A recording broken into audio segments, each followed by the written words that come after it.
Demikian, terima kasih. Wassalamualaikum warahmatullahi wabarakatuh.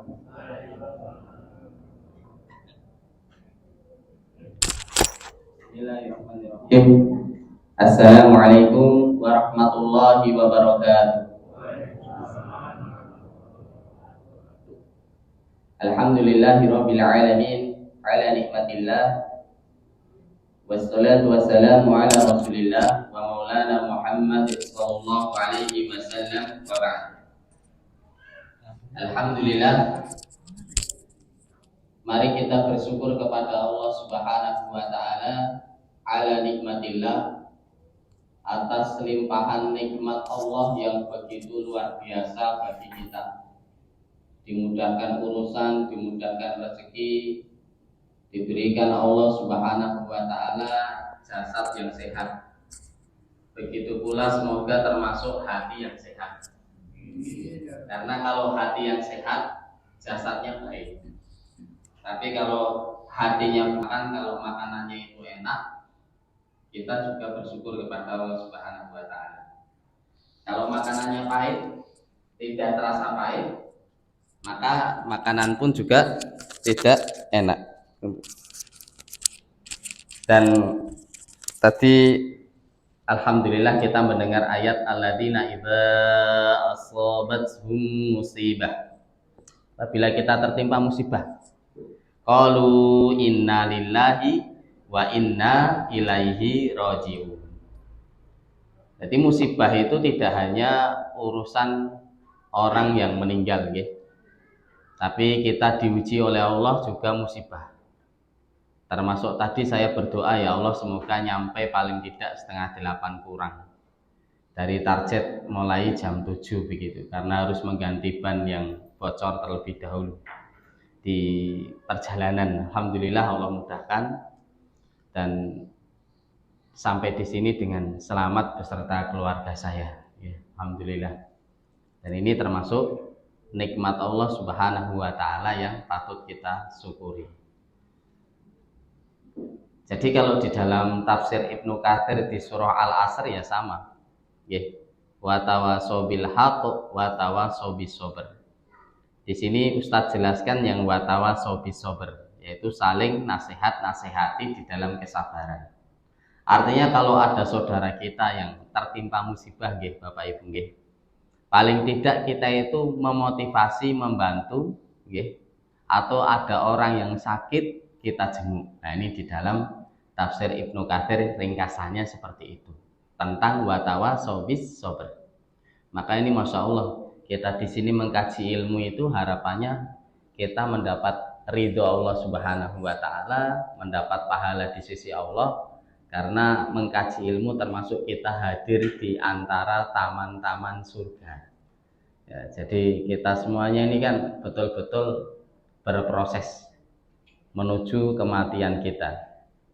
Ya, innama anta ayyamun. Sesungguhnya kita itu adalah, Anda ini adalah kumpulan hari-hari, Pak. Kullama dhahaba yauman, apabila hari itu berlalu, dhahaba ba'dhu, berkuranglah sebagian dari diri kita. Belum lama saya ngantar pelanggan madu saya, qadarullah meninggal.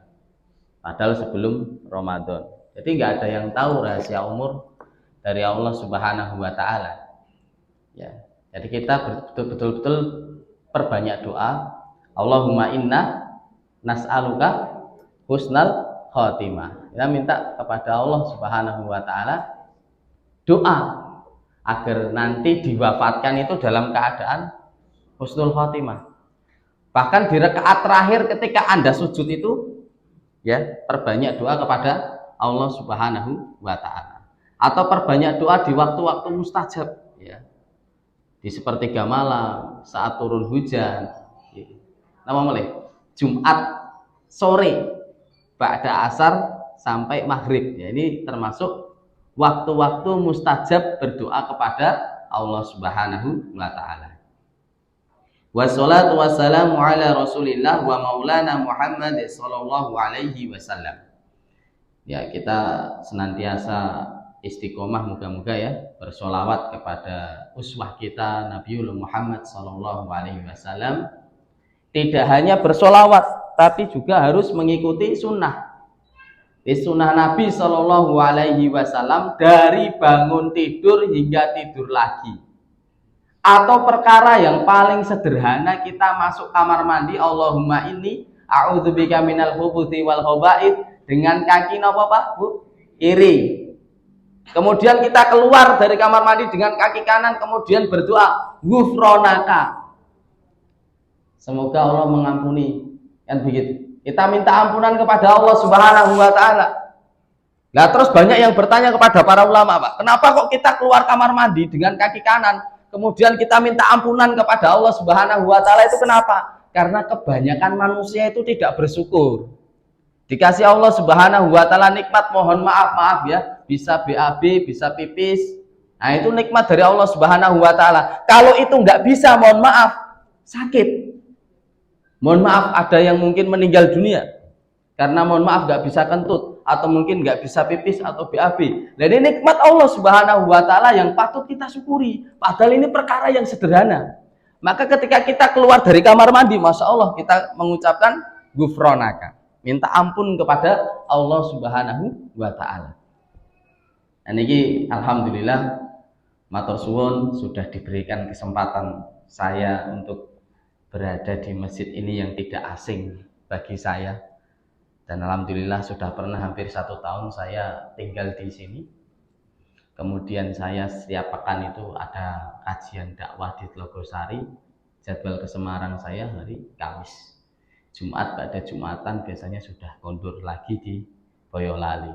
Ada amanah mengajar pesantren di sana.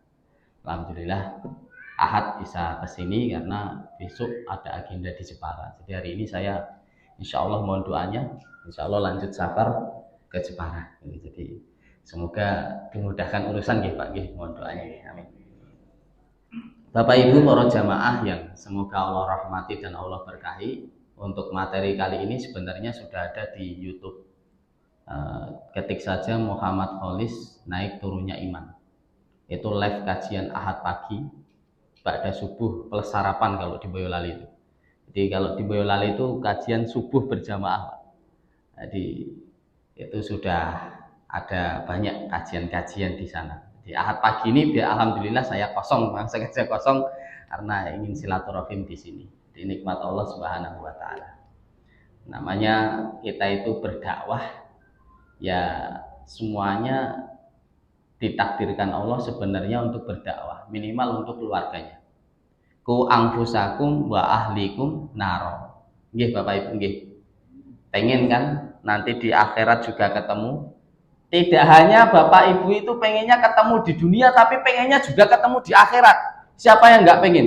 Padahal kita juga hafal misalnya atau pernah dengar surat Abasa. Fa idza ja'atis shaqqah yauma yafirul mar'u min akhihi wa ummihi wa abihi wa sahibatihi wa bani.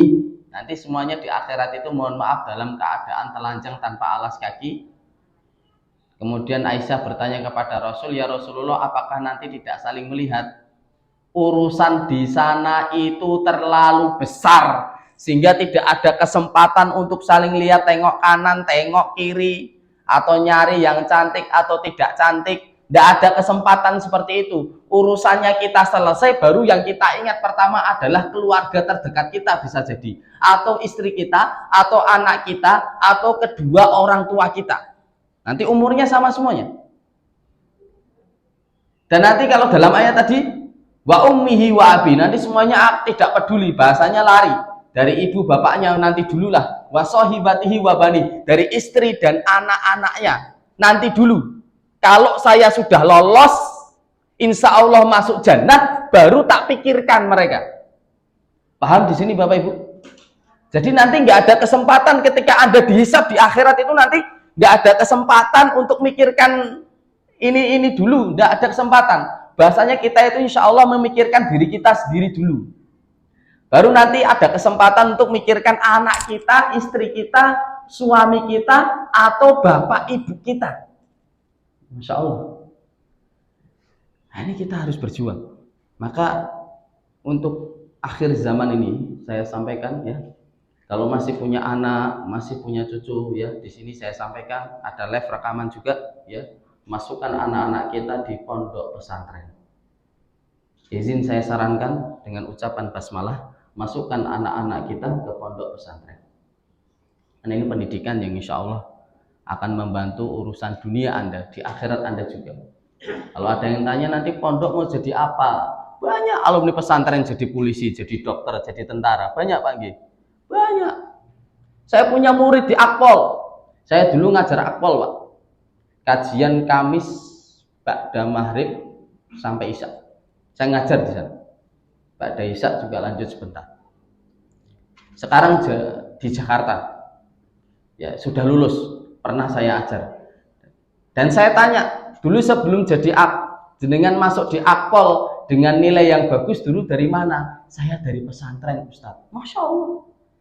Jadi pesantren itu seakan-akan jangan sampai kita menganggap hanya sesuatu yang biasa. Nanti lulus jadi apa? Enggak.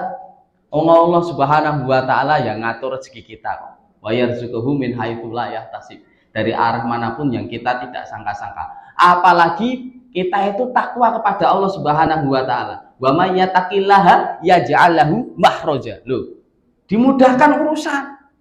Kalau susah Allah kasih kemudahan kan gitu. Ya, ini nikmat Allah Subhanahu wa taala yang harus kita syukuri juga. Maka kalau masih punya anak cucu ya, paling tidak itu kalau TK SD-nya itu ya sekolah-sekolah Islam yang di situ dididik nilai-nilai agama gitu nggih. Ya, ini bismillah semoga kita juga bisa mendidik anak-anak kita. Karena nanti anak-anak kita itu nanti akan menyelamatkan di akhirat ya. Mungkin orang tuanya yang kesulitan dihisab oleh Allah Subhanahu wa taala. Bahkan yang masuk neraka sekalipun Pak ya, itu ditolong oleh anak-anaknya bisa. Dengan anak-anaknya yang soleh, apalagi anak-anaknya yang hafal Al-Quran. Masya Allah. Itu bisa menolong orang tuanya nanti di akhirat. Bapak Ibu para jamaah yang semoga Allah rahmati dan Allah berkahi, masuk tema, awas, fokus ya, tentang meningkatkan iman dulu, kemudian meningkatkan ketakwaan kita, dan meningkatkan amal soleh kita menjelang Ramadan. Jadi sebenarnya yang dibutuhkan menjelang Ramadan itu yang pertama ilmu Pak. Sebenarnya itu, ini kita sedang cari, kita belajar. Yang kedua menjelang Ramadan yang dibutuhkan fisik dan badan yang sehat.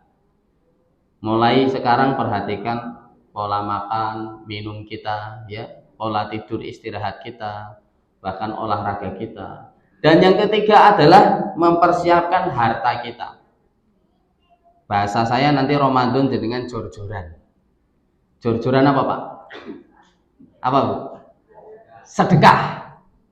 Rasulullah itu orang yang paling lomo, paling apa Pak? Paling suka sedekah, paling dermawan. Nah, bahasanya ya, paling lomo itu paling dermawan. Dan kata para sahabat itu dermawannya Nabi itu dermawannya Nabi itu paling dermawan ketika bulan Ramadan. Makanya tak sampaikan ilmu, gitu. Kemudian fisik, ya. Kemudian yang ketiga apa Pak? Harta. Ini coba disiapkan sekarang. Ya. Bahasanya nabung-nabung. Ya. Kalau kita mau pergi ke tempat wisata saja, bulan depan kita jalan-jalan gitu. Saya tak nabung gitu. Nah bahasanya gitulah. Jenengan itu mau ketemu tamu yang istimewa, ketemu bulan yang mulia, maka yus dari sekarang masih ada kesempatan mungkin 15 hari ya, ada Pak ya? Tidak ada Pak? Ada, masih ada ya. Itu nabung dulu, persiapan dah. Bahkan ada yang menyampaikan nanti kalau ada iftar atau buka puasa saya yang nanggung gitu. Nanti kalau ada apa saya, nanti kalau buka bersama saya, gitu. Masya Allah. Sampai seperti itu Pak. Pengen meraih pahalanya orang yang berpuasa. Bahasanya itu obral besar-besaran lah itu Pak ya. Jadi bulan Ramadan itu besar-besaran ya itu. Jadi kita harus raih pahala itu dengan semaksimal mungkin. Jadi tidak hanya ilmu fisik tapi juga harta. Harta kita persiapkan. Bapak-bapak yang semoga Allah rahmati dan Allah berkahi. Bahkan yang paling sederhana itu jenengan nyiapkan air putih anget atau mungkin teh anget dibawa ke masjid buat buka puasa itu Masya Allah. Jadi tidak harus mahal. Kita udah niat karena Allah itu ya sudah semampu kita. Mas tatok tuh, ya, semampu panjenengan semuanya. Ya. Bapak-bapak, ibu-ibu yang semoga Allah rahmati, para jamaah, ya insya Allah kita masuk materi yang pertama, meningkatkan iman kepada Allah Subhanahu wa Ta'ala menjelang Ramadan. Iman itu kan amanah yu'minu iman. Jadi arti sederhananya adalah membenarkan, meyakini, membenarkan. Kalau secara syar'i di dalam kitab Mizanul Muslim itu ya qaulul qalbi, amalul qalbi, qaulul lisan, amalul lisan, wa amalul jawari.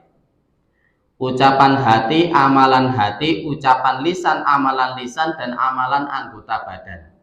Ucapan hati atasdik membenarkan, kita membenarkan, meyakini. Amalan hati terkadang ketika kita punya iman, kita harus sabar dalam keimanan. Ya, qaulul lisan, ucapan lisan kita bersyahadat asyhadu alla ilaha illallah wa asyhadu anna muhammadar rasulullah. Ingat, kalau ada saudara kita yang sedang sakaratul maut, usahakan didekati, ditalkin terus. Karena setan itu juga berjuang.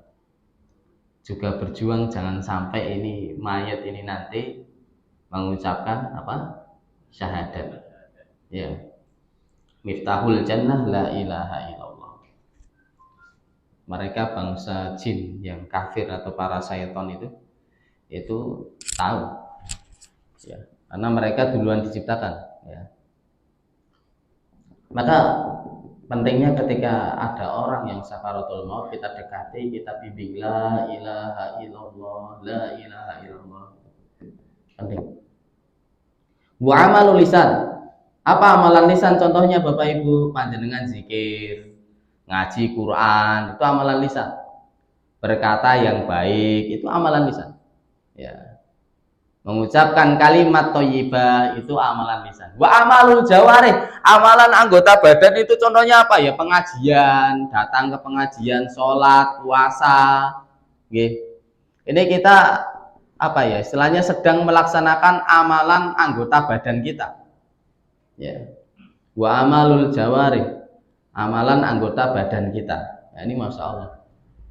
Ini pengertian iman secara sederhana dan secara syar'i tadi, Pak.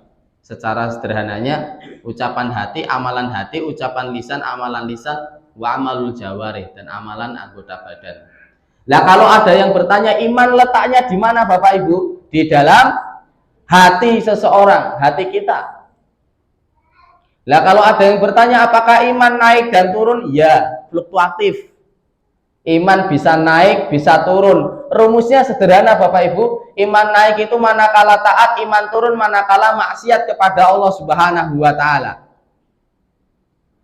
Maka kalau pengen imannya istiqomah, ya kita harus betul-betul dalam keadaan taat kepada Allah Subhanahu wa Ta'ala. Dan iman turun, fluktuatif, kadang turun. Kita pas dalam keadaan mungkin bermaksiat kepada Allah Subhanahu wa Ta'ala. Atau yang paling mungkin kadang sering adalah kita melalaikan nikmat waktu itu. Melalaikan nikmat waktu. Kita kasih waktu luang itu lalai. Ya sudah buat santai, leha-leha, nonton TV, nonton YouTube dan lain sebagainya, atau main game. Itu nikmat yang ya Allah, itu kita lalaikan. Nikmat waktu luang itu Pak, sering kita lalai. Maka manfaatkan waktu kita dengan baik. Ini penting sekali. Maka maksiatnya kita itu juga harus paham. Laki-laki itu panah-panah maksiatnya itu apa Pak? Ada mulai pada mata. Sedangkan wanita itu mudah sekali bermaksiat dan sulit menjaga adalah lisan. Saya ulangi ya. Laki-laki itu mata dan wanita itu apa Bu? Lisan. Ya. Maka mengapa ada pernyataan yang sederhana Pak ya? Ini bukan hadis Nabi atau bukan itu ya. Tapi pernyataan yang mungkin bisa jadi sebuah fakta ya. Laki-laki menangis memegang mata. Sedangkan perempuan menangis memegang mulut. Saya nggak tahu ibu-ibu gimana. Gimana Bu? Bapak-bapak pernah nangis ya? Bapak-bapak jarang nangis. Kuat. Kalau nangisnya bapak-bapak, mohon maaf, dia kalau nangis ciri-cirinya itu tidak di depan orang. Laki-laki itu paling pantang menangis di depan orang. Dia menangis dalam keadaan sendiri, ya. Kemudian dekat dengan Allah Subhanahu wa taala, mungkin dia akan meneteskan air mata. Sedangkan perempuan kalau menangis memegang mulutnya, bisa jadi sumber dosanya semuanya di situ. Maka laki-laki itu paling sulit nyuwun sewu pangapunten menjaga pandangannya. Maka pintar-pintarnya istri itu paling tidak mengalihkan pandangan dari yang lain, berarti istri harus pintar berdandan di depan suami. Nggih, Bu nggih. Kalau di rumah cantik, rapi, wangi, oh, Masya Allah. Apalagi menjelang tidur biasanya ada yang dandan gitu, cantik, rapi, wangi, gitu Bu. Atau mungkin kecut, ya nggak tahu juga ya. Karena apa? Dalam rangka agar sang suami tidak mengalihkan pandangan ke yang lain. Maka mengapa ketika ada sahabat, ya Rasulullah aku tertarik pada wanita tersebut, pulanglah. Karena apa yang dimiliki wanita itu ada pada istrimu. Jadi ya sudah, kalau kita tertarik melihat wanita yang cantik karena laki-laki itu sulit menjaga pandangan, ya sudah kita pulang. Diceritakan oleh Imam Al-Qurtubi itu apa Pak? Ada seorang muadzin. Seorang muadzin itu kan dulu adanya di tempat yang tinggi, cantik melihat wanita Romawi, ingin menikahi wanita tersebut. Sudah dinikahi, tapi ketika habis dinikahi dengan syarat apa Pak? Murtad dari agama Islam. Murtad, akhirnya menikahi wanita tersebut, kemudian apa Pak? Menerke genteng, gentengnya rusak. Habis itu jatuh. Padahal itu waktu itu malam pertama, jatuh, wafat dalam keadaan su'ul khotimah. Jadi nggak ada yang tahu akhir hidup seseorang. Maka jangan pernah menjustifikasi kamu nanti bahaya masuk neraka. Jangan pernah menjelekkan orang. Kita nggak tahu akhir hidupnya seperti apa. Mohon maaf Bapak Ibu, jenengan lihat saya sekarang duduk di sini mungkin seorang ustadz atau seorang pendakwah atau seorang yang memberikan nasihat. Tapi jenengan tidak akan tahu akhir hidup saya nanti seperti apa. Bal'am bin Baurah kurang apa Pak? Luar biasa. Hidup pada zaman Nabi Musa. Doanya mustajab. Doa minta turun hujan, hujan turun langsung. Itu Bal'am bin Baurah. Jenengan silakan cari di media. Namanya Bal'am bin Baurah. Kemudian mendoakan keburukan Nabi Musa. Habis itu wafat dalam keadaan, mohon maaf, meninggal dalam keadaan su'ul khotimah. Itu Bal'am bin Baurah. Seorang apa ya? Seorang ahli ibadah. Ada juga sahabat Nabi Shallallahu Alaihi Wasallam bernama Usairim bin Abdul Azhar, baru masuk Islam, kemudian tanya kepada Rasulullah, ya Rasulullah apa yang saya lakukan? Ikut kaum muslimin berperang. Pada saat itu pengen sholat dulu karena belum waktunya sholat. Kemudian Rasulullah ngendika, ikut kaum muslimin sedang berperang di sana. Apa yang terjadi? Usairim ikut berperang Pak. Kemudian meninggal dunia, insya Allah syahid. Kemudian sahabat Abu Hurairah mengatakan, ini sahabat yang insya Allah syahid masuk jannah meskipun keningnya tidak pernah sujud menyembah Allah Subhanahu wa taala. Bayangkan, nggak ada yang tahu akhir hidupnya seperti apa. Dulunya kafir, kemudian masuk Islam, habis masuk Islam kemudian ikut berperang, kemudian mati syahid di jalan Allah Subhanahu wa taala, padahal belum pernah sholat. Jadi ini hidayah dari Allah Subhanahu wa taala. Maka saya katakan penting-penting kita itu betul-betul apa Pak? Memperbanyak doa. Allahumma ya muqallibal qulub, tsabit qulubana ala dinik. Ya Allah, wahai yang membolak-balikan hatiku ini, tsabit qulubana ala dinik. Tetapkanlah hatiku ini atas agamamu. Ada seorang pendeta di Indonesia, ternyata dulunya Islam, ustadz. Nah, ingin menghapus 300 ayat di dalam Al-Qur'an. Naudzubillah. Sedang viral ya Pak Parni ya. 300 ayat radikal dihapus saja. Ya Allah. Ya. Sudah murtad, 300 ayat radikal dihapus ya. Ini ngeri. Maka di akhir zaman itu hati-hati. Akan muncul ruwaibidah. Apa kata Nabi Shallallahu Alaihi Wasallam? Ditanya sahabat, ya Rasulullah, ruwaibidah itu apa? Orang yang orang yang tidak paham agama tapi ngomongin agama dan dia masuk di media mungkin. Nah, sampaikan jenengan apa adanya sudah. Di akhir zaman nanti akan muncul orang-orang yang tidak paham agama tapi ngomongin agama sehingga menyesatkan umat. Ini ya Allah ya Rahman. Kita harus berlindung kepada Allah Subhanahu wa taala. Maka Masya Allah saya bersyukur ada di masjid ini yang Masya Allah ada yang menyelenggarakan dari ranting Muhammadiyah. Dan kita tahu Muhammadiyah sering membela hak-haknya kaum muslimin, hak-haknya orang-orang yang dizalimi. Diurus urusan hukumnya, diurus urusan jenazahnya, diurus urusan autopsinya. Saya masih ingat betul. Diselamatkan, diurus, berjuang. Dan Masya Allah, saudara-saudara kita ya yang di organisasi yang lain, mereka terpecah menjadi dua ya. Yang satu garis lurus, yang satu mungkin semoga Allah Subhanahu wa taala memberikan hidayah. Ini adab. Jangan mencela. Saya sampaikan, ini ada media. Jangan mencela. Kita doakan semoga yang satu diberikan hidayah oleh Allah Subhanahu wa taala dan yang satu alhamdulillah ada yang garis lurus. Nah, kita betul-betul salut para kiai yang ada di Demak, yang betul-betul dia masih lurus, yang ada di Jepara, yang ada di Kudus, Masya Allah, betul-betul masih garis lurus. Ya itu kita betul-betul salut dengan beliau, ya menyampaikan ilmu apa adanya. Ya. Begitu Pak. Jadi godaannya berat. Di akhir zaman itu godaannya berat. Ada orang yang paham agama kemudian menjadikan agama itu sebagai jembatan untuk dunia. Ya Allah, hanya segelintir nikmat dunia. Makanya di akhir zaman itu ada dua ulama. Bisa sampaikan apa adanya, ulama su' dan ulama robbani. Ulama su' itu ulama yang menjual ayat-ayat Allah dengan harga yang murah. Dia memberikan fatwa tapi fatwanya sebenarnya bertentangan dengan keilmuannya. Ya. Dia menjual ayat-ayat Allah Subhanahu wa taala. Dan yang satunya ulama robbani, ulama yang berpegang teguh kepada Quran dan Sunnah. Imam Syafi'i ngendika ulama ini niku pripun? Ulama yang di akhir zaman itu terkena panah-panah fitnah.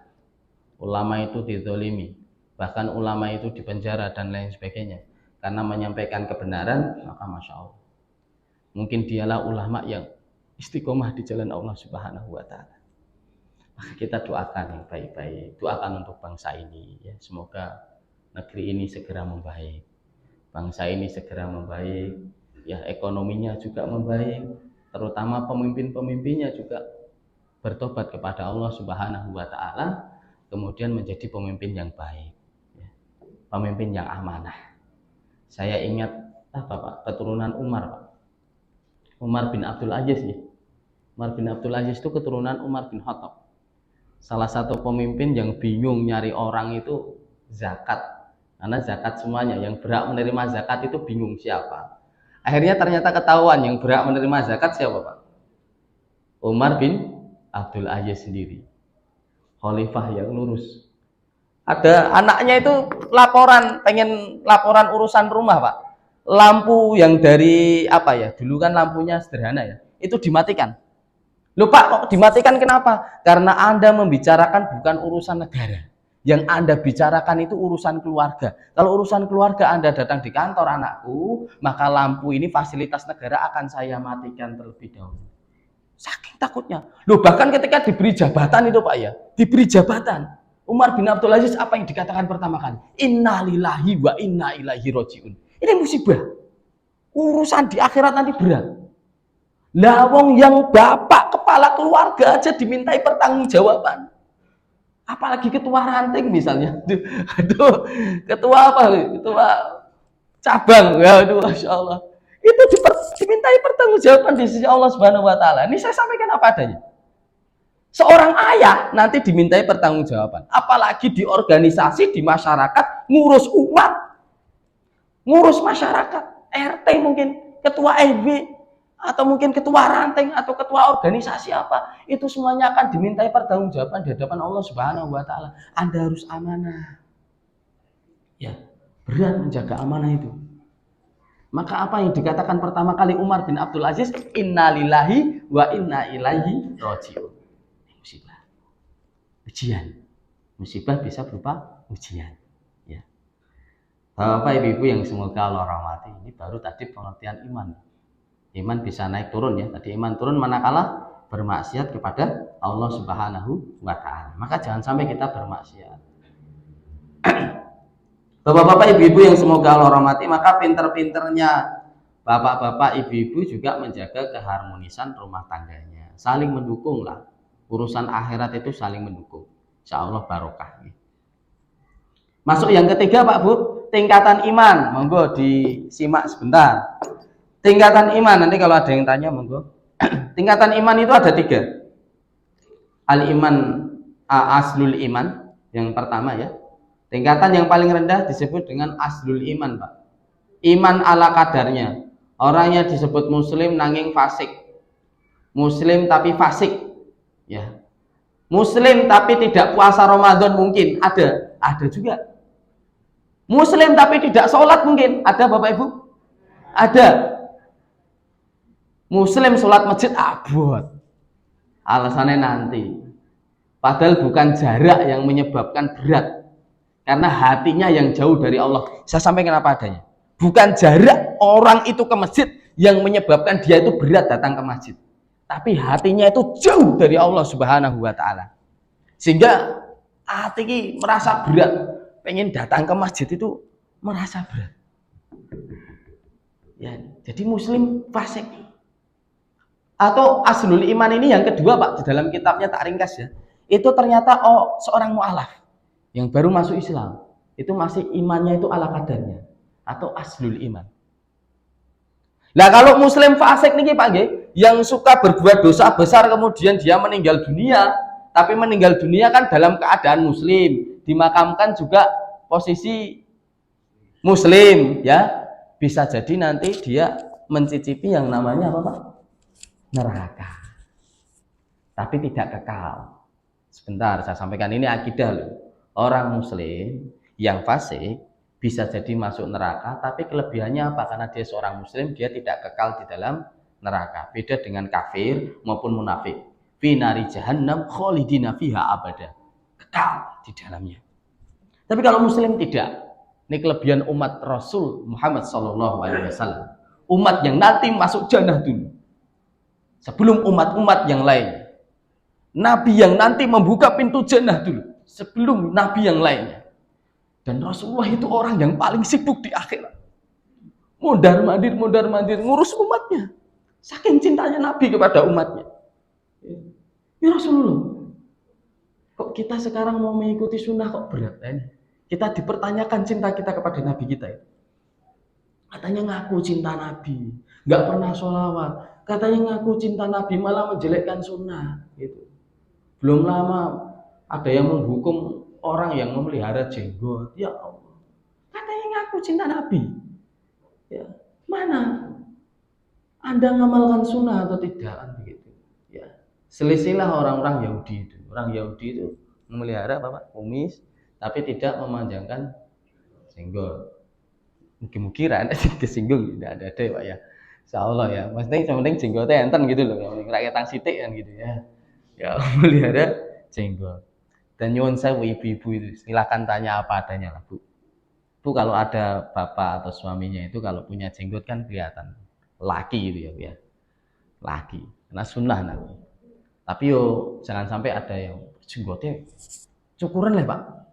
Wah elek ngono lah, itu jangan sampai bilang seperti itu karena kita ini betul-betul ingin mengamalkan sunnah nanti ya.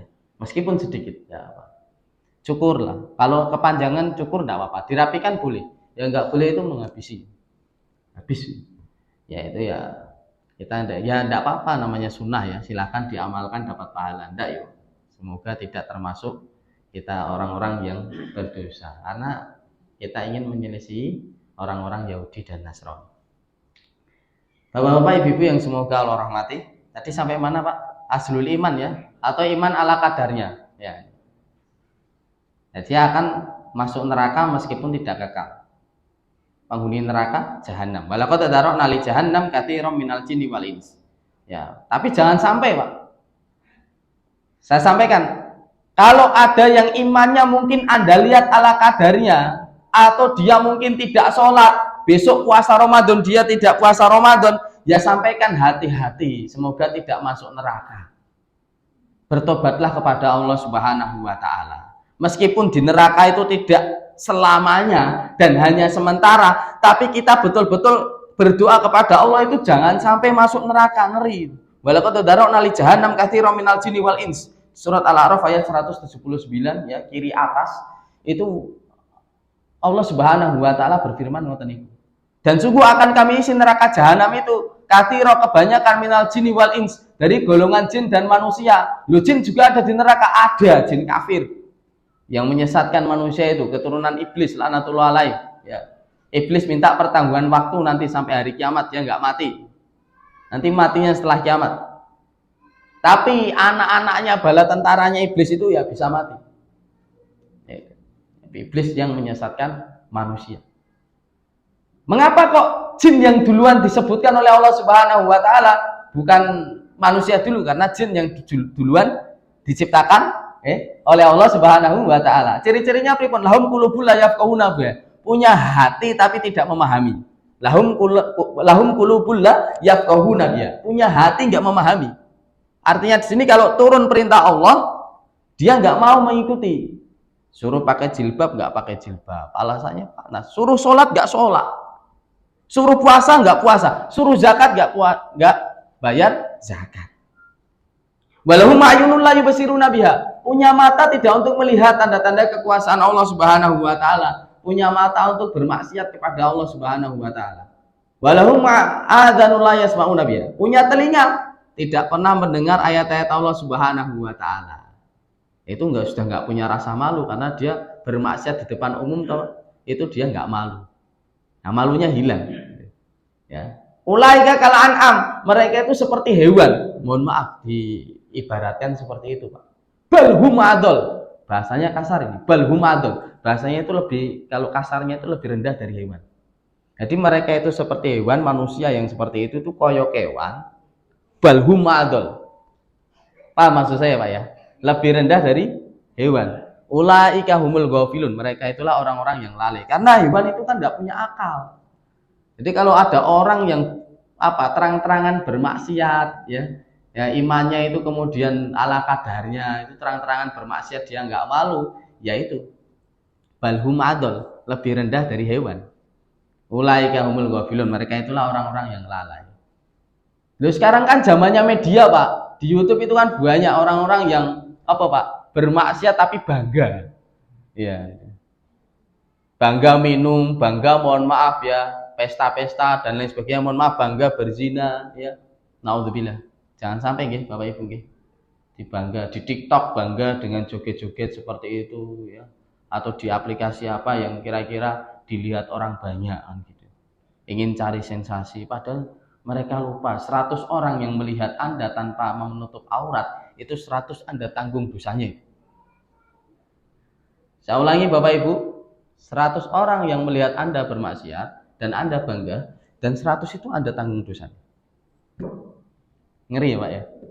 Ya jangan sampai lah itu ya. Yang kedua, al-iman al-wajib, iman yang wajib.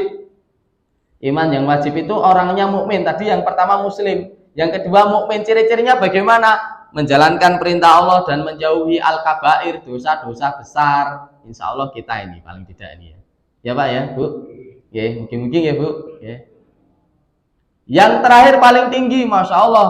Ini kita sedang ikhtiar, moga-moga istiqomah. Al-iman al-mustahab, iman itu paling tinggi.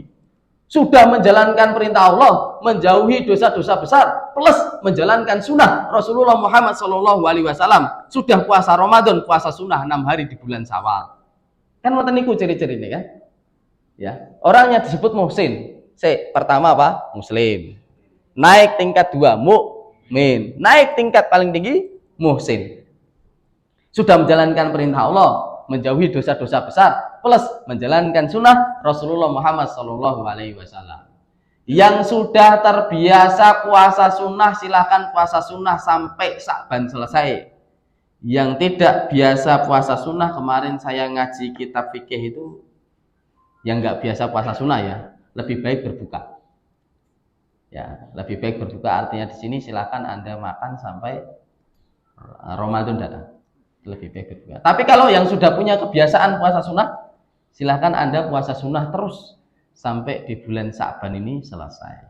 Tapi kalau yang nggak punya kebiasaan puasa sunnah, memang di akhir-akhir Sya'ban itu ya, memang apa ya, Anda lebih baik berbuka. Ya, sudah makan aja, makan atau minum gitu.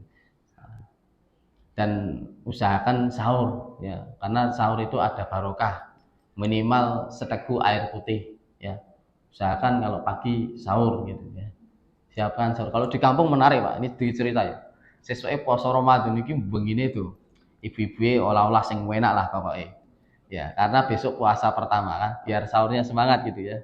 Ya, jadi malamnya itu Pak, sorenya itu ibu-ibu sudah siap-siap. Wah, enak sing beli pitik lah, apa ya itu. Ya, apa sorenya beli ayam dibacem, besoknya kan wah enak itu ya. Tinggal digoreng ya buat sahur kan gitu. Jadi puasa pertama itu keluarga itu seneng, makanya enak gitu loh Pak. Jadi buat memberikan semangat kan gitu ya. Ya. Nggih Bu nggih, biasanya ngoten niku mboten Bu. Atau ala kadarnya sing penting goreng dok kayak mie ngono wis. Ya, alhamdulillah. Gitu. Yang penting kita bisa sahur gitu nantinya. Dan disunahkan mengakhirkan sahur ya Pak ya. Jadi kita bicara sunnah mengakhirkan sahur ya. Ya, ini pembahasannya di kitab fikih ya. Silakan hadir pada sholat isya ya. Di hari Kamis Pak ya. Ya, sholat isya di sini nanti pada isya saya ngajar kitab fikih yaitu Matan Abu Suja. Ya, fikih mazhab terbesar di Indonesia, mazhabnya Imam Asy-Syafi'i rahimahullah taala. Kita lanjutkan yang apa? Meningkatkan iman sekarang ya. Tadi kan temanya meningkatkan iman. Nah, sekarang tak ajari cara meningkatkan iman Pak. Oke. Kita belajar bersama. Astagfirullah. Ya. Ngendikane sinten Pak Abdullah Ibnu Mas'ud di dalam kitabnya Al-Adab Asy-Syar'iyyah ya. Beliau ngendika ngeten, "Salatun mangkun nabihi mala Allahu qalbahu imanan." Ini sudah saya sampaikan dan ada di YouTube ya videonya. Ya, ada 3 hal, apabila 3 hal itu ada dalam dirinya, mala Allahu qalbahu imanan. Allah Subhanahu wa taala itu akan memenuhi hati seseorang dengan iman. Yang pertama apa? Mahabbatul faqih.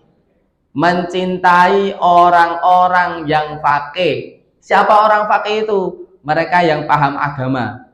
Siapa yang paham agama? Ya bisa jadi teman-teman kita yang soleh, para kiai, para ustadz, para ulama. Kalau kita kumpul bersama mereka, itu pasti imannya naik. Jenengan kumpul orang-orang soleh seperti ini, pasti imannya naik. Tidak mungkin Anda sekarang bermaksiat atau minum khamr di sini. Tidak mungkin, mohon maaf. Karena apa? Posisi iman Anda naik. Berkumpul dengan orang-orang yang soleh. Ingat, sahabat-sahabat kita yang soleh dalam kehidupan kita akan bisa menolong kita insya Allah nanti di akhirat. Insya Allah akan nolong kita nanti di akhirat. Ya Allah, Bapak yang dulu biasa ngaji setiap Kamis sama saya di mana ya Allah, tolong ya Allah. Bisa menolong sahabat-sahabatnya yang soleh dalam kehidupannya. Maka pentingnya dalam hidup, kalau Anda punya sahabat yang soleh, maka Masya Allah, Anda harus bersyukur kepada Allah. Bagaimana ciri-cirinya? Orang yang ketika Anda susah itu dia itu datang. Ciri-ciri pertama itu gampangannya gitu. Pas jenengan susah, sahabat yang soleh itu menguatkan, datang, mendukung, orang pas seneng tok dicedai. Paham Bapak Ibu? Orang pas jenengan pas rodanya ada di atas berputar, ada di atas jenengan pas posisi kaya. Dan jenengan pas diuji oleh Allah Subhanahu wa taala dalam kemiskinan, sahabat-sahabat yang soleh itu akan tetap ada dalam kehidupan Anda. Mendekati Anda, memotivasi Anda. Yang mungkin mohon maaf pandemi kan tidak sedikit orang yang bangkrut ya Pak ya. Ya Bu, ya mungkin ada yang gulung tikar usahanya atau apa begitu. Tapi sahabat-sahabat yang soleh itu menguatkan. Ayo wis tak ajak usaha bareng nih saeneke gimana? Ayo kita berjuang bersama gitu. Seperti itu Pak. Tidak terus ditinggalkan. Kalau ditinggalkan itu bukan sahabat-sahabat yang soleh dalam kehidupan kita. Ya. Jangan tinggalkan mereka.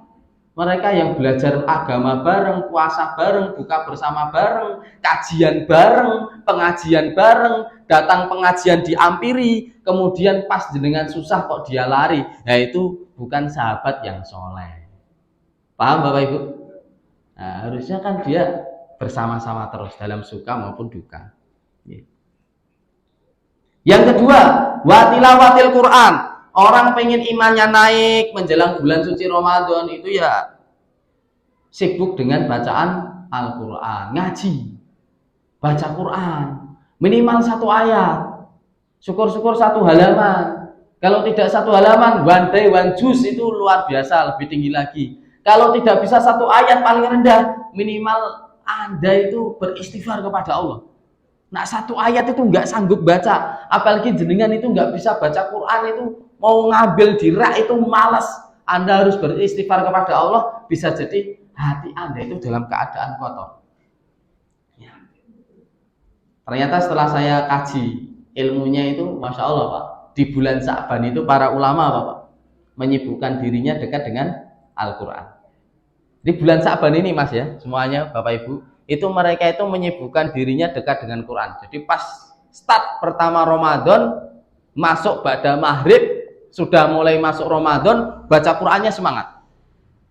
Seakan-akan ngejar, ya Allah malam ini 1 juz, gitu Pak. Tarawih pertama selesai 1 juz, ya ngejar. Bismillah tilawah, gitu ya. Selesai 30 juz di bulan Ramadan, paling tidak 1 kali khatam. Al-Imam Asy-Syafi'i 60 kali khatam. Berapa Pak Bu? Imam Syafi'i 60 kali khatam. Pagi khatam, malam khatam. Hafal Quran. Kita belum hafal, belepotan ngajinya. 1 juz sehari Ramadan sudah alhamdulillah loh. Gitu. Sampun hafal penak. Ya, bisa 60 kali khatam. Jadi memang disunahkan itu dan dianjurkan, bahkan itu kalau Ramadan itu memperbanyak menghatamkan Al-Quran. Bahkan dulu sempat ada ya Pak ya, dapat umroh ya Pak ya. Ya di dekat masjidnya Pak Parni itu sempat ada apa? Kalau khatam sekali 2 kali itu nanti dibantu buat umroh itu. Ya. Dibantu sekian juta, khatam sekian juta. Tapi ingat, niatnya karena Allah Subhanahu wa taala. Ya. Dan terakhir apa? Asyam, puasa. Kata Abdullah bin Mas'ud itu biar imannya naik ya puasa. Karena puasa itu tameng. Tameng agar tidak bermaksiat. Kan orang poso itu kan gini Pak, mau bermaksiat kan takut ya. Dan ibu-ibu ingat Bu ya, ternyata kemarin saya ngaji kitab fikih itu menarik. Ternyata kalau puasa sunnah itu ibu-ibu itu harus izin dulu sama suaminya. Wajib itu. Ibu-ibu yang besoknya ingin puasa sunnah, itu harus izin kepada suaminya dulu. Ya. Karena ada satu hak suami yang mungkin ibu harus tunaikan. Dan bisa jadi ibu harus membatalkan puasa itu karena menunaikan haknya suami tadi. Dan puasa sunnah itu niatnya itu boleh mendadak nggak apa-apa. Tapi kalau puasa wajib itu niatnya sebelumnya. Itu malamnya udah niat. Tapi kalau puasa sunnah silakan, misalnya kok nggak ada makanan, mi enek mak ora enek ya wis tak poso. Dengan catatan Anda belum makan dan minum pada subuh ya. Itu. Dan ini yang sering dilupakan itu apa? Puasa sunnah tapi nggak izin suami. Padahal izin suami itu penting. Ya. Gimana Bu?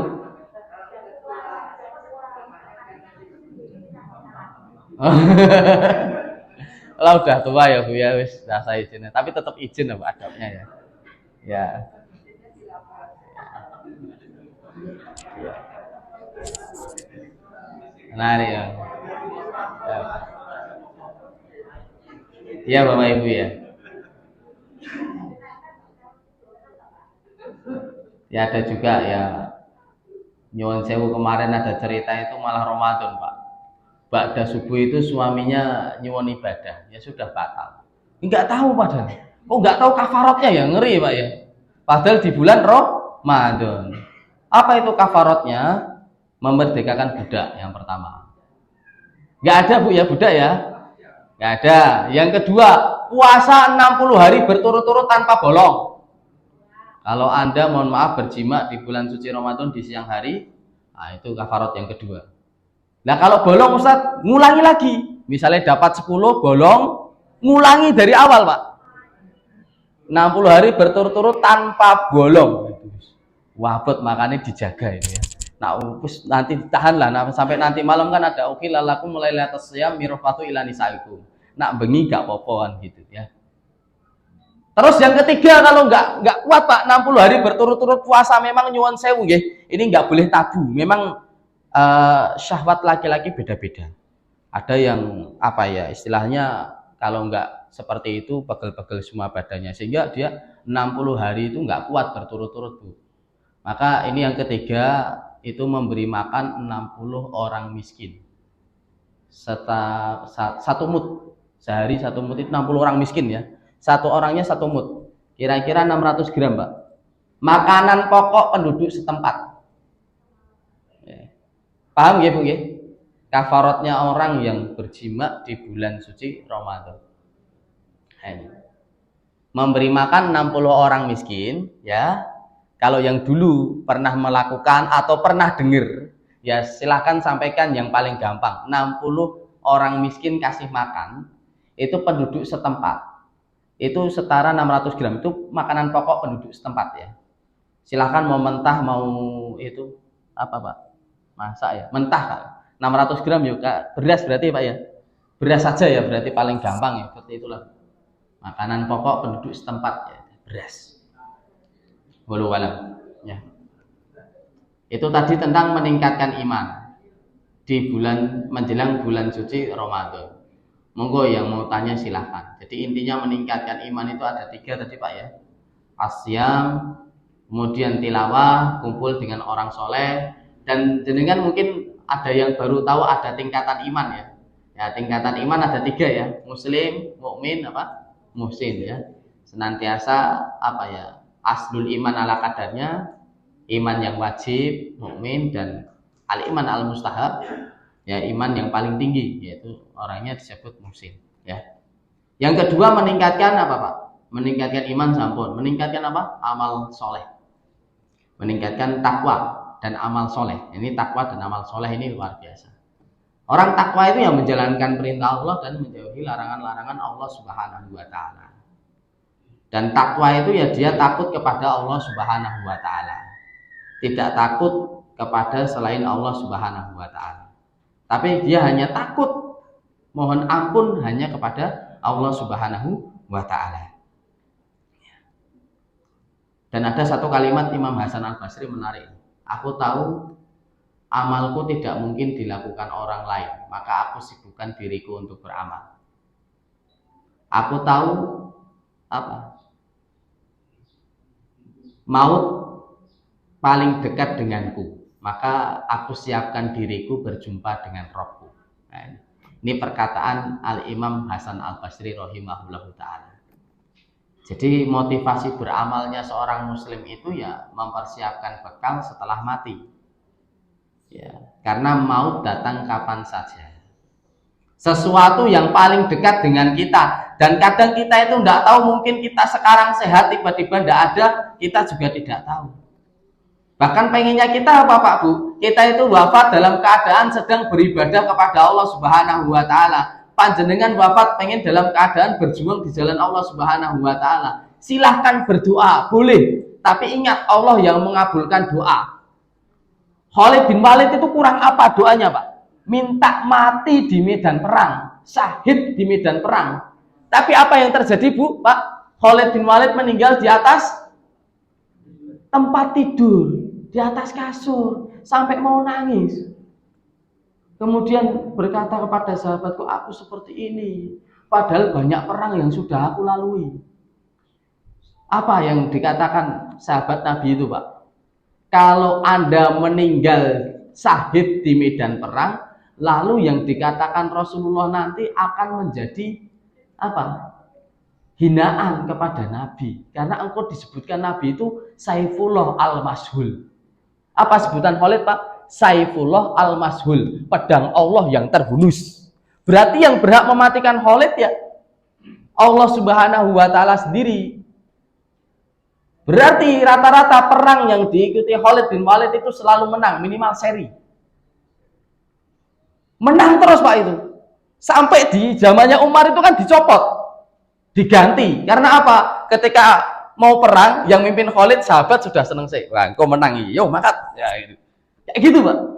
Akhirnya dicopot, takut syirik kepada Allah Subhanahu wa Ta'ala. Karena yang memberikan kemenangan itu Allah Subhanahu wa Ta'ala. Umar tahu betul Khalid bin Walid itu Saifullah al-Mashhul, pedang Allah yang terhunus.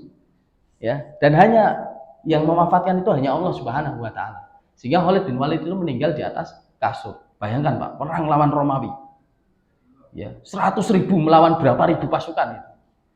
Paling tidak seri, bahkan menang. Sering menang itu. Bahkan luasnya wilayah Islam itu di zamannya Umar itu kan luas sekali loh Pak.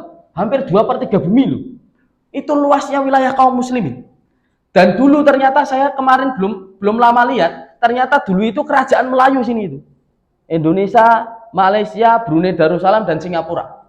Akhirnya dipisahkan oleh perjanjian Inggris dan Belanda. Malaysia ikut British, Indonesia ikut Belanda. Dan menariknya ketika saya dakwah di Malaysia itu, bahasa keduanya Malaysia itu bahasa Inggris. Nurun Pak bahasanya Pak. Karena dulu dijajah Inggris. Di Indonesia nggak tahu dijajah 4. Belanda, Portugis, Jepang, sama satu lagi Belanda, Portugis, Jepang, Inggris. 4. Cina sekarang. Walau 4 ini Pak. Tapi tidak ada satupun yang menjadi bahasa kedua kita itu. Dan padahal menariknya itu di sana. Jadi di sana itu tanpa translate. Kalau lihat film itu sudah tanpa translate. Dan orang Malaysia memang bahasa pertamanya Melayu. Dan dulu ternyata Pak, itu adalah kerajaan Islam. Itu kerajaan Islam Melayu. Ada kerajaan di Johor, ada di kerajaan di Siak, Indragiri ya, di daerah Kepulauan Riau itu ya. Ya, termasuk kerajaan Islam Demak, ini paling dekat di sini, kerajaan Islam Demak ya. Kerajaan Mataram ya di Pulau Jawa. Ya, itu Masya Allah. Dan Islam itu duluan datang. Saya sampaikan, Islam itu duluan datang sebelum Hindu Buddha. Karena prasastinya sudah banyak yang ditemukan. Dan banyak sekali sejarah-sejarah di Indonesia itu yang ternyata tidak sesuai dengan faktanya. Contoh di buku sejarah ditulis Thomas Matulesi, pahlawan nasional. Ya, kalau jenengan dengar nama Thomas Matulesi, pahlawan Maluku yang uang 1.000 itu. Dulu ada uang 1.000. Pulau Maluku nggih Pak nggih. Pulau Ternate dan Tidore dulu. Saya pernah ke sana itu ada 2 pulau itu. Pulau Maitara dan Tidore namanya. Ya. Itu pikiran jenengan Thomas Matulesi Islam bukan Pak? Kalau namanya saja itu kira-kira Islam bukan Pak? Enggak ya. Padahal aslinya itu ustadz ulama. Aslinya Ahmad Lusi. Itu aslinya. Cut Nyak pakai jilbab, pejuang itu dimakamkan di Jawa Barat itu, saya lupa daerahnya mana. Pakai jilbab itu. Cut Nyak pakai jilbab. R.A. Kartini, muridnya Kiai, pakai jilbab. R.A. Kartini, muridnya Kiai itu, Kiai Haji Soleh Darat. Iya toh? Masya Allah. Dulu santri waktu itu. Makanya ada yang takut Islam itu akan memimpin di bumi Allah Indonesia ini. Sehingga dulu tanggal 18 Agustus 1945 tragedi umat Islam di Indonesia apa Pak? Dihapuskan 7 kata di Piagam Jakarta. Menjalankan syariat Islam bagi para pemeluknya. Dihapus. Ya, aslinya kalau dulu ada itu jenengan tidak akan menjumpai wanita-wanita di luar sini nggak pakai jilbab. Aslinya kalau dulu ada. Semuanya sholat ke masjid semua Pak ya, tutup gitu, warung-warung tutup karena menjalankan syariat Islam. Dan alhamdulillah masih ada yang menjalankan, yaitu perda yang bisa, yaitu perda syariah di Aceh. Ya di Aceh masih bisa, cambuk masih ada di Aceh itu ya, Masya Allah ya. Di perda-perda syariah mungkin bisa dijalankan pemerintah, aturan pemerintah daerah. Ya, alhamdulillah kita banyak belajar Pak di sini.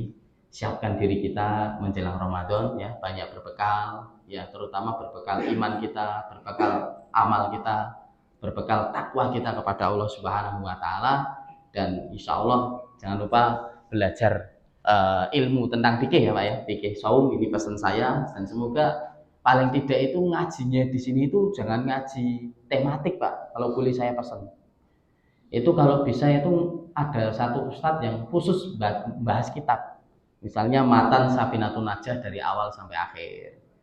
Jadi ngajinya itu ningkat ilmunya. Kalau tematik itu udah banyak. Temanya apa? Udah banyak. Paling tidak jenengan itu pernah nggak Bu ngaji bahas satu kitab sampai selesai? Siapa yang di sini yang sampun? Alhamdulillah. Satu kitab apalah gitu, tipis tidak apa-apa. Tapi dari awal sampai akhir dibahas, disampaikan ustadz. Jadi meningkat istilahnya ilmu kita itu, kajian kita meningkat. Kan fikih luas Pak, toharoh, zakat, mawaris, waris apalagi itu. Paling berat sering ada konflik dalam keluarga itu waris. Nah kalau meninggal dunia sebelum ngomong namanya apa? Waris. Tapi kalau sudah ngomong ini buat kamu, itu namanya hibah. Ini kayak gitu kan harus dibahas. Kalau harta sudah dihibahkan, berarti kalau orangnya sudah meninggal ya sudah, ini nggak dihitung waris. Kalau saya meninggal ini masih ada harta, saya nggak ngomong ini buat Pak Har, ya sudah ini harus dihitung waris. Sepele Pak. Ini makanya pentingnya kita itu dalam kehidupan, ilmu fikih itu ilmu yang kita jalani dalam kehidupan kita. Termasuk kita wudhunya di baknya itu kecampur sabun, lah sah nggak wudhunya? Kan kayak gitu kan harus belajar. Termasuk mandi junub itu yang penting samponan, padahal enggak. Yang penting itu mengguyur seluruh tubuhnya. Kita wudhu dulu, kita cuci kemaluan, mengguyur air seluruh tubuh, tidak yang tidak ada yang tidak kena, artinya terkena semuanya ya. Artinya dari ketiak dan seluruhnya terkena air itu sudah sah. Tanpa Anda sabunan sama samponan itu sudah sah mandi wajibnya. Itu nanti Pak, setelah yang semuanya selesai baru silahkan Anda mau pakai sabun, sampo silahkan. Nah, ini kita bahas. Tidak biur, aku tak niat mandi biur, sabunan selesai, samponan selesai, enggak. Harus ada itunya, ilmunya gitu. Lalu mandi junub gak bener terus ibadahnya gimana? Nah itu loh. Mandi junubnya aja mensucikan dirinya itu gak bener. Nah terus ibadahnya gimana? Wudunya aja gak bener lah, terus sholatnya gimana? Kan gitu. Namanya pembahasan fikih pertama pasti toharoh. Itu masalah bersuci. Wudunya ininya nggak kena, lah itu. Nah ini kan siku kan harus kena semuanya. Ini semuanya kita basuh. Ya. Termasuk yang terbaru ini ya semoga tidak terjadi yang sudah buka umroh ya Pak ya. Itu pakai spanduk itu ya. Jamaah umroh dari Indonesia itu dipenjara ya Allah. Ya. Makanya saya heran Pak. Saya herannya gitu. Orang-orang di Indonesia di sana itu waktu alhamdulillah ya kita mungkin ada yang dimudahkan Allah ke sana ya. Itu tidak fokus ibadah Pak, takutnya gitu, malah fokus foto, ngupdate status, apalagi di media kayak gini ya.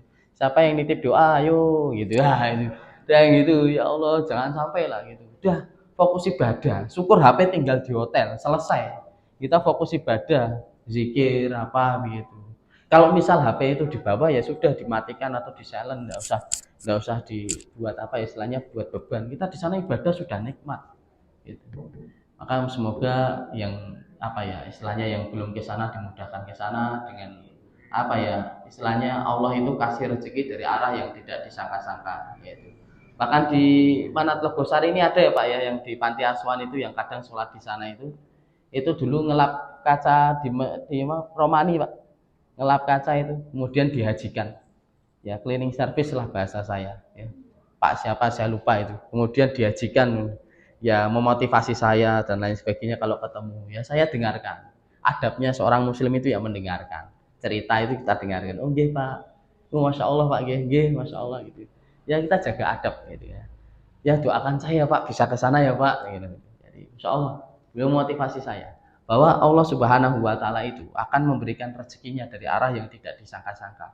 Meskipun kadang itu kita pikiran orang kita nggak punya duit, tapi kalau Allah sudah mentakdirkan kita berangkat dengan caranya, yaitu insya Allah nikmat ya. Begitu Pak, mungkin ada saya kembalikan di MC, barangkali ada tanya jawab ya. Assalamualaikum warahmatullahi wabarakatuh.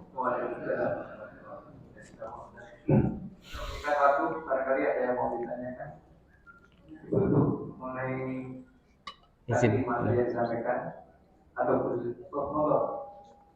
satu aja Mas ya. Jadi kalau tanya 3. Assalamualaikum warahmatullahi wabarakatuh. Waalaikumsalam. Tadi sempat sampaikan kalau misalnya kita banyak berdoa agar terhindar atau tidak masuk ke neraka. Padahal kan setahu saya ada ungkapan bahwa setiap orang itu pasti akan melewati neraka. Nah, melewati ini tidak masuk atau gimana? Nggih, masya Allah. Seorang nanti akan melewati neraka itu jembatan Sirot. Jembatan Sirot itu nanti ada orang yang melewatinya secepat kilat. Ada orang yang melewatinya dengan pelan-pelan, hati-hati nggih. Ada orang yang melewatinya dengan merangkak. Dan ada orang yang melewatinya dengan rasa penuh takut sekali. Karena bawahnya neraka, Pak. Maksudnya melewati di sini itu bukan masuk ke neraka. Yang melewati, yang bisa lolos itu seorang muslim yang amal solehnya diterima Allah, dia mendapatkan rahmatnya Allah, kemudian dia masuk jannah. Kecuali yang dia seorang muslim yang fasik, yang bermaksiat kepada Allah, banyak dosa, dia langsung masuk ke dalam neraka. Bisa jadi ada yang melewati jembatan Sirat kemudian kecemplung karena banyak dosanya, ya. Walau alam, Pak, itu sepengetahuan keterbatasan ilmu saya. Masalah ini urusan akhirat. Cuman kalau kita tarik dari riwayat-riwayat dari Nabi Shallallahu Alaihi Wasallam, yang dimaksud melewati ini adalah melewati Sirat, ya, jembatan Sirat, ya. Ya, ada yang melewatinya memang ada riwayat secepat kilat. Karena cepat, Pak, karena memang amalannya luar biasa. Ada yang melewatinya tadi dengan pelan, hati-hati, sampai ada yang melewatinya dengan merangkak. Itu. Yang penting bisa masuk jannah kan begitu. Karena setelah melewati jembatan Sirat itu, urutan berikutnya adalah masuk jannahnya Allah Subhanahu wa Ta'ala. Walau alam bisawab. Kalau bertanya cuma satu, kalau masuk kan memberi makan.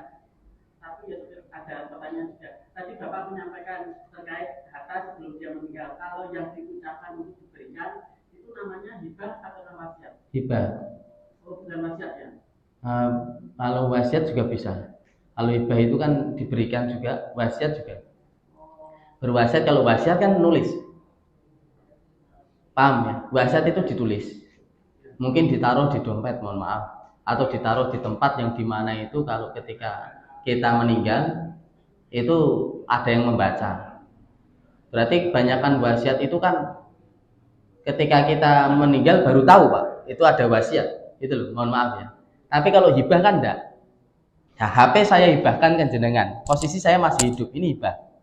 Hadiah pemberian dari saya. Berarti antara memberi akan memberi dan meninggalnya tidak ada keterkaitan waktu, misalnya Ya. menjelang mati. Betul. Betul. Kayak gini, di kampung ada orang tua punya tanah. Ya. Tanahnya itu sudah diucapkan, saya hibahkan buat anak saya. Yang perempuan misalnya, namanya Fulanah. Nah, itu hibah. Ya, tapi kalau bapak itu nggak ngomong, kemudian menulis surat wasiat, ya, kemudian beliau meninggal, ada surat wasiat ya harus dilaksanakan, begitu, Pak. Ya, alhamdulillah. Makasih, Pak, ya. Kita sama-sama belajar biar kita nggak bingung. Ya. Ini Satu pertanyaan. semoga bisa ya, kalau tidak bisa alhamdulillah. Kita belajar lagi. Assalamualaikum warahmatullahi wabarakatuh. Waalaikumsalam. Jadi saya kan kesehariannya itu ngomong anak-anak SD. Nggih. Nah, kemudian ada salah satu siswa itu kan inklusi. Nah, inklusi itu jadi kalau diajar itu kan menerimanya itu susah. Kemudian dikonsultasikan ke psikolog. Memang dia kondisinya dalam tanda petik itu serba kurang semua. Nggih. Nah, ketika ditanya anaknya katanya senangnya ngaji. Tapi ketika cek memang ngajinya ya belum masih kurang. Kemudian orang tuanya punya keinginan anaknya itu tetap bisa di sekolah di SMP negeri, tapi juga mondok. Ditanyakan kepada saya oleh guru inklusinya, tanya kepada saya, bagaimana Pak Eko? Nah, saya kemudian mengatakan karena ini anak inklusi, lebih baik jangan masuk dua-duanya bareng. Jangan di SMP dan pondok, itu berat, kasihan anaknya, anak inklusi. Nah ini menurut Ustaz bagaimana? Karena kalau saya kan cenderung memang mengarahkan kalau di SMP silakan di SMP, tapi kalau senang ngaji panggil saja guru privat, jangan di pondok. Karena kalau di pondok nanti dia malah karena dari psikolog itu dia mempunyai percaya dirinya itu tidak ada kurang. Saya takutnya dia sudah minder di sekolah, minder juga di pondok. Atau kalau memang ingin dapat ijazah, kalau mau mondok ya mondok, tapi sekolahnya kejar pakai. Maka saran saya itu.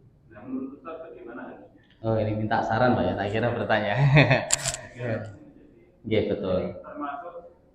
Termasuk ya. Dalam menangani anak yang inklusi itu bagaimana? Pertama, harus mencari pondok yang khusus menangani anak tersebut. Karena kalau dimondokkan di pesantren yang anaknya majemuk ya, anaknya umum ya, atau anaknya normal pada umumnya, itu nanti kena mental juga anak tersebut begitu. Ya, kalau ada pondok pesantren yang khusus menampung anak-anak yang aktif, anak-anak yang tadi apa? Inklusif ya, anak-anak yang berkebutuhan khusus menurut saya. Nah, itu harus ada pondok pesantren yang khusus menampung seperti itu, atau sekolah Islam yang menampung anak-anak yang inklusif atau berkebutuhan khusus tersebut. Kalau tidak ada, maka tadi kalau niatnya itu tahfidz atau menghafal Quran, ya kita datangkan guru ngaji. Kemudian si anak itu kalau pengen dapat ijazah ya kejar paket. Nah, ini kan nafsi-nafsi Pak ya. Saran orang kan beda-beda. Jadi itu mungkin yang bisa saya sampaikan. Artinya ada dua opsi. Pertama, cari dulu kalau ada nggak sih sekolah Islam atau pondok pesantren Islam yang khusus memang anak seperti itu. Saya pernah ada share-sharean WA itu, tapi saya lupa Pak. Itu pondok mana atau sekolah mana itu saya lupa. Terus yang kedua, itu tadi kalau memang niatnya ingin menghafal Quran dan dia senang Quran, ya sudah kita fasilitasi saja. Kita undang guru di rumah, belajar Quran, kemudian sambil belajar yang lain biar bisa ikut kejar paket gitu. Ya, tapi ingat pendidikan sosial juga penting ya, kadangkala ya diajak bersosialisasi begitu. Ya Pak, barakallahu fikum. Matur suwun. Ibu masih ada nggak satu aja? Sudah jelas semua Bu ya, karena tadi yang disampaikan Ustaz cukup jelas semua dalam rangka kita meningkatkan iman, amal dan ilmu di dalam menghadapi ya Pak, sebentar tadi Pak, yang wasiat sama hibah tadi ya kita sama-sama belajar lagi ya Pak ya. Ya barangkali nanti saya ada salah, mohon dikoreksi ya. Sepengetahuan saya wasiat ya ditulis, kemudian disimpan, kemudian meninggal baru tahu ada wasiat itu. Cek gak ada wasiat gak dari orang, oh ya Bapak berwasiat. Tapi juga ada wasiat mungkin kalau di TV Indosiar itu wasiat juga diucapkan begitu ya. Nah, berwasiat untuk ini. Tapi kalau yang diucapkan itu selama dia masih hidup itu hibah. Jadi membagi tanah itu namanya menghibahkan ya, menghibahkan tanah itu. Jadi kita sudah meninggal itu sudah nggak ada sengketa, memang sudah tak hibahkan buat anak ini tersebut gitu. Gitu Pak, insya Allah sama-sama belajar lagi. Maaf keterbatasan ilmu saya, karena ini masalah fikih, harus belajar lagi. Cukup ya Bu. Demikian Bapak Ibu penyampaian materi tentang peningkatan iman menghadapi bulan Ramadan. Ya saya komentar seperti yang disampaikan dalam nomor semua dengan kesehatan dan semua senantiasa berdakwah dalam kepentingan umat Islam. Bapak Ibu yang hormati, alhamdulillah pada pagi hari ini amalan kota infak mendapatkan 700 ya. Allah mudah-mudahan amal saudara ibu semua diterima oleh Subhanahu wa taala. Amin ya Allah. Berikutnya hari ini ada pasar minyak goreng 1 liter 10.000. Alhamdulillah murah. Ibu yang belum mendapatkan kupon bisa menghubungi Pak Maksud, kalau sudah ya alhamdulillah. Kemudian bapak-bapak yang datang sendiri tidak bersama ibu barangkali menginginkan minyak goreng, monggo bisa menghubungi Pak Maksud. Demikian, terima kasih. Mari kita tutup dengan bacaan tawakal majelis. Bismillahirrahmanirrahim. Subhanallah wa bihamdika asyhadu an la ilaha illa anta astaghfiruka wa atubu ilaik. Bila taufiq wal hidayah. Wassalamualaikum warahmatullahi wabarakatuh.